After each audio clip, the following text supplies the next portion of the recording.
रसायन विज्ञान में हम लोग पढ़ने वाले हैं और कुछ ही देर में हम लोग रिवाइज कर लेते हैं। जितना कि मैंने पढ़ा दिया इतना पूरा रिवाइज करते हैं। चैप्टर का नाम क्या है बच्चों? अम्ल, क्षार एवं लवण। क्या नाम है? अम्ल, क्षार एवं लवण। अम्ल को क्या कहते हैं? एसिड, क्षार को बेस, लवण को साल्ट। तो हम इस चैप्टर को क्या बोल सकते हैं? Acid, base and salt. Acid, base and salt. तो आइए हम लोग एक एक करके पढ़ते हैं। सबसे पहले अम्लों के बारे में पढ़ेंगे। अम्ल क्या होता है? तो अम्लों की परिभाषा के संबंध में 3 तरह की अवधारणाएं हैं हमारे सिलेबस में। तो पहली अवधारणा है बच्चों प्राचीन अवधारणा के अनुसार। तो प्राचीन अवधारणा में किसे अम्ल कहा जाता था वो देखते हैं। वे पदार्थ जो स्वाद में खट्टे होते हैं क्या कहलाते हैं? अम्ल कहलाते हैं। वे पदार्थ जो स्वाद में खट्टे होते हैं क्या कहलाते हैं? अम्ल कहलाते हैं। ठीक है ना। फिर बात आती है बच्चों किसकी? स्वांटे आर्हेनियस के अनुसार। किसके अनुसार बच्चों?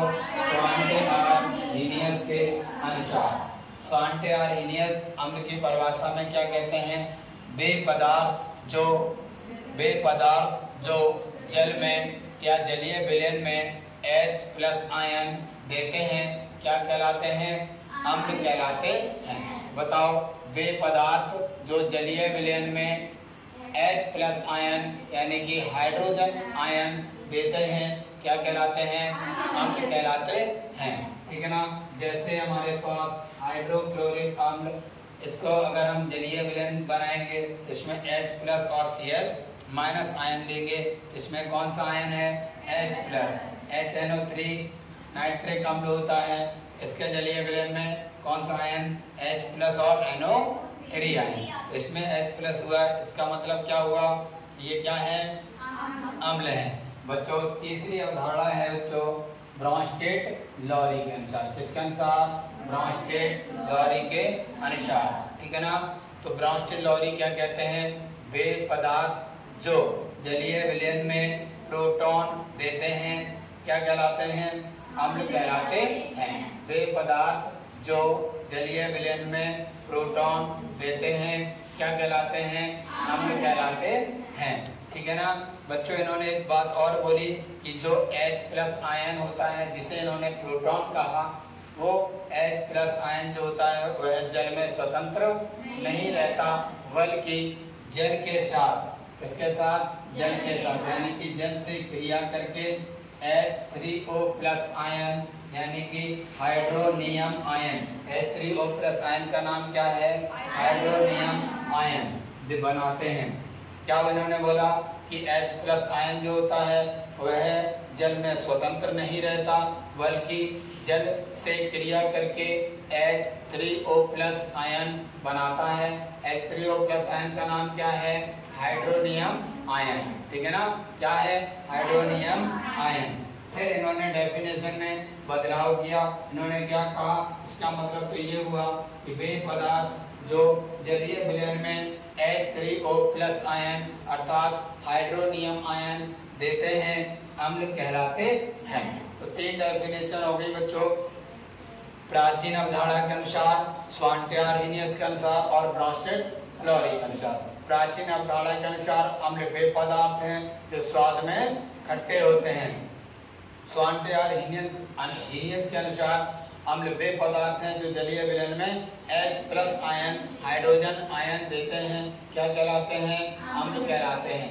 और ब्रॉन्स्टेड-लॉरी के अनुसार अम्ल वे पदार्थ हैं जो जलीय विलयन में H3O+ आयन अर्थात हाइड्रोनियम आयन देते हैं अम्ल कहलाते हैं। ओके, अब बात करते हैं अम्लों के भौतिक गुणों की। तो पहला गुण डेफिनेशन से ही मिल जाता है हमें कि ये स्वाद में खट्टे होते हैं। ठीक है ना। ये कैसे होते हैं? स्वाद में खट्टे होते हैं। दूसरा, ये नीले लिटमस पेपर को लाल कर देते हैं। ये बताओ अम्ल क्या करते हैं? नीले लिटमस को लाल कर देते हैं। ठीक है ना। तीसरा पॉइंट बच्चों है ये संचारक प्रवृत्ति के होते हैं। ये कैसे होते हैं बच्चों? संचारक प्रवृत्ति के होते हैं। ये संचारक प्रबल संचारक होते हैं। कैसे होते हैं?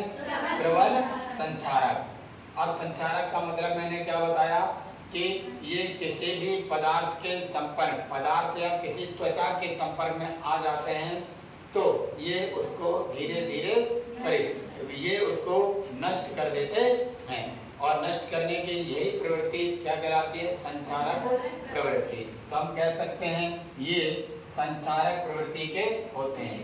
कैसे संचारक? प्रबल संचारक। ठीक है ना। अगला है डेफिनेशन से कि ये H+ आयन देते हैं। डेफिनेशन में देखा था ये क्या देते हैं? H+ आयन देते हैं। ठीक है ना। अगला पॉइंट, ये जल में विलय होते हैं। क्या होते हैं बच्चों? ये जल में विलय होते हैं। यहाँ से प्रश्न और बनता है, अगर सांद्र अम्ल को तनु करना है तो क्या अम्ल को जल में मिलाएंगे या जल को अम्ल में, या अम्ल को जल में? किसको किस में मिलाएंगे, ये क्वेश्चन है। तो आपको याद रखना है अम्ल को जल में धीरे धीरे करके मिलाएंगे। क्यों? क्योंकि अगर हम जल को अम्ल में सीधा मिला देंगे तो इसमें बहुत ही ज़्यादा ऊष्मा उत्पन्न होती है। क्यों? क्योंकि ये जल से क्रिया कर लेता है। ठीक है। अगला है अम्लों का जो जलीय विलयन होता है वह है कैसा होता है? विद्युत का सुचालक होता है। कैसा होता है बच्चों? विद्युत का सुचालक। बताओ अम्लों का जलीय विलयन कैसा होता है? विद्युत का सुचालक। Very good. ठीक है ना। विद्युत का सुचालक क्यों होता है? क्योंकि ये जलीय विलयन में आयनों में वियोजित हो जाता है। इसमें वियोजित हो जाता है, आयनों में वियोजित हो जाता है। ठीक है। और विद्युत के चालन के लिए या तो आयन की जरूरत होती है या फिर मुक्त इलेक्ट्रॉनों की। क्योंकि यहाँ पर इलेक्ट्रॉन नहीं बल्कि आयन होते हैं, तो हम यहाँ पर कह सकते हैं कि ये आयनों में वियोजित हो जाता है, अलग अलग हो जाता है, इसीलिए विद्युत का कैसा होता है? सुचालक। ध्यान रखना जलीय विलयन ही सुचालक होगा। अब बात करते हैं रासायनिक गुणों की। तो रासायनिक गुणों में जब अम्ल धातुओं से क्रिया करता है, किससे क्रिया करता है? धातुओं से।